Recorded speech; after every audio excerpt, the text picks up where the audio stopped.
Hello everyone. Today we will cover the hot, wet equatorial climate, the green belt of the world. And this is not just a rainforest chapter, it is a full system. First, we locate where this climate actually exists and clear one trap that defeats most students. After that, we'll move into vegetation, forest economy, shifting cultivation, plantations, and the rubber story. And finally, we'll close with the real challenges of living and producing in this climate: health, infrastructure, soil, and livestock. Once this chain is clear, equatorial climate stops being boring hard to learn geography. It becomes easy to learn geography. Start with the distribution. This climate lies roughly between 5 degrees and 10 degrees north and south of the equator. The major regions are the Amazon lowlands, the Congo Basin, and Southeast Asia, especially Malaysia and the East Indies. Now, this is where most students get it wrong. They assume latitude alone decides temperature. It doesn't. Altitude can override latitude. That is why equatorial highlands are cooler. Examples given here are the Cameron Highlands in Malaysia, the Kenyan Highlands in East Africa, and the Andes, where Bogota stays around 57 to 59 degrees Fahrenheit at about 8,730 feet. So remember the rule. Equatorial does not automatically mean uniformly hot. Relief can completely change the local climate. Now understand the monotony of heat. This climate has no winter season in the normal sense. The annual temperature range is less than 2 degrees Fahrenheit, and the mean temperature stays around 80 degrees Fahrenheit throughout the year. That is why the temperature graph looks almost flat. And here is the line you need to retain for the exam.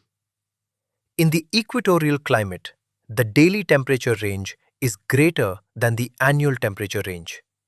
In other words, day versus night varies more than January versus July. That is the real paradox here. Most students think equatorial climate means always same, so no variation matters. Wrong. The variation that matters is diurnal, not annual. Now, move to rainfall, because this climate is not just hot, it is predictably wet. The classic equatorial rainfall pattern is the 4 p.m. shower regime. The process is simple and repeatable. Morning brings intense sun and strong evaporation. By midday, air currents rise rapidly. In the afternoon, towering cumulonimbus clouds develop along with thunder. And by around 4 p.m., you get a heavy downpour. This is convectional rainfall in its purest form. And the annual rainfall pattern has another signature: a double peak, usually around the equinoxes when the sun is overhead. So the key takeaways are clear: no true dry month, daily convectional storms, and equinox peaks in rainfall. Now enter the forest itself. This is the selva, the classic equatorial rainforest. And its structure is vertical because the real struggle here is not for water, it is for sunlight. You have an emergent layer where the tallest giants rise above the rest, often crossing 150 feet. Below that is the canopy layer, a dense roof that blocks most sunlight. Then comes the understory, where younger trees struggle for light.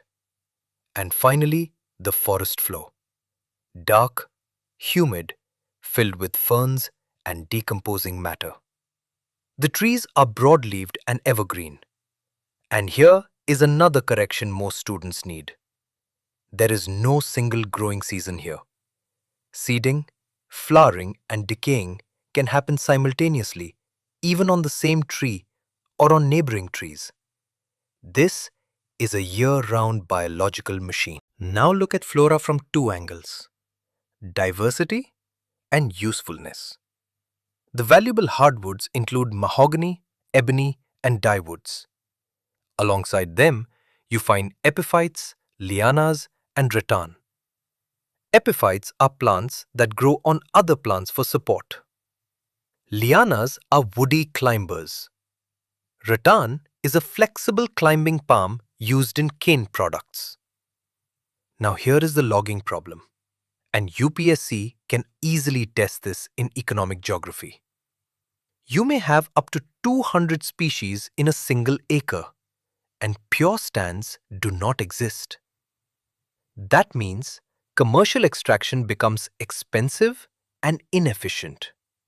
So despite having massive forests, many tropical countries still import timber because exploitation is difficult, fragmented, and costly. Big forest does not automatically mean easy timber economy. Now shift from plants to people. Life in these forests traditionally revolves around hunting and gathering, with local specializations. In the Amazon basin, indigenous tribes are associated with wild rubber collection. In the Congo basin, the pygmies are linked with nut gathering and hunting. In Malaysia, the orang asli are linked with cane and rattan products. This is not random detail. These are direct region-tribe activity matches, and that is exactly how objective questions get framed. And the bottom line matters. Food is relatively abundant through fish and fruit. So pure survival is not the main struggle. The real issue is development. Now to cultivation. And the first form is shifting cultivation. This is slash and burn agriculture. The cycle is straightforward. Clear the patch, burn the vegetation. Plant crops like manioc, yams, and maize. Use the land briefly, then abandon it and move. This is not permanent field agriculture. It is rotational and mobile. Now lock the local names because these are standard UPSC territory. Ladang in Malaysia, Milpa in Central America and Africa, Jhum in Northeast India, and Belukar refers to the secondary scrub forest that regrows after abandonment. Most students remember the practice and forget the local names. That is lazy preparation. Now comes the plantation shift. Over time, European colonial influence introduced organized cash crop plantations. That changed the forest economy completely. In West Africa, the major plantation successes were cocoa and oil palm, especially in Ghana and Nigeria. In Southeast Asia, the big plantation crops were rubber and coconuts, especially in Malaysia and Indonesia. And beyond that, other commercial crops included tea, coffee, and spices. So the economic transition is clear. From dispersed, subsistence-based forest use to organized plantation-based commercial agriculture. That is the structural shift. Now the best case study in this chapter, the rubber irony. The crop is Hevea brasiliensis, also called para rubber. Its origin is the Amazon basin. But the major production hub shifted to Southeast Asia. And that is the irony. The home region produces less, while the transplanted region produces more. Why did that happen? First, tree diseases are rampant in the Amazon because the species evolved there and so did its natural biological enemies. Second, the Amazon lacked the same level of labor organization and plantation efficiency that Southeast Asia developed. So the result is striking. Brazil imports rubber despite being its original home. That is the kind of case study UPSC loves because it combines climate, biology, labor, and colonial economy in one answer. Now the first major challenge, climate and health. This climate is oppressive not because it is only hot, but because it is hot and humid at the same time. That creates heat stress. It supports vector-borne diseases, and the humidity itself becomes a burden. When humidity stays above 80%, the body struggles more. Mental and physical vigor drop. Moist air also supports bacteria, and diseases like malaria and yellow fever become endemic. The result is simple. Labor productivity remains lower than in temperate climates. This is not a moral or social point. It is a climatic constraint. Now challenge 2. The jungle fights back. Infrastructure is a nightmare here. Clearance is temporary.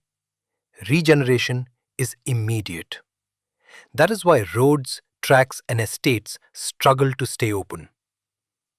A specific example given is lalang, a tough coarse grass that chokes crops and invades estates. And the cost is severe. Maintaining roads and railways becomes exorbitantly expensive because of rapid weed growth and swampy foundations. So this is not just dense forest. It is a climate-vegetation combination that actively resists permanent infrastructure. Now challenge 3, the soil paradox. This is where most students make the wrong assumption. They see giant trees and assume rich soil. That is false. The fertility exists mainly in the thin top humus layer, made of rotting leaves and organic matter. Below that, heavy rainfall causes leaching. Nutrients get washed downward and away. What remains below is laterite, which is nutrient poor and hardened. So the real process is this. Cut the trees. The humus disappears. Rain leaches the nutrients, and the soil quickly becomes sterile. That is why big forest does not mean deep fertile soil. The important exception here is Java in Indonesia, where volcanic ash creates nutrient-rich conditions. Now challenge 4. Livestock difficulties. Why is large-scale cattle ranching weak in many equatorial regions? Two reasons. First, the feed is poor. Jungle grass is too tall, coarse, and fibrous. It is not nutritious for cattle. Second, pests matter.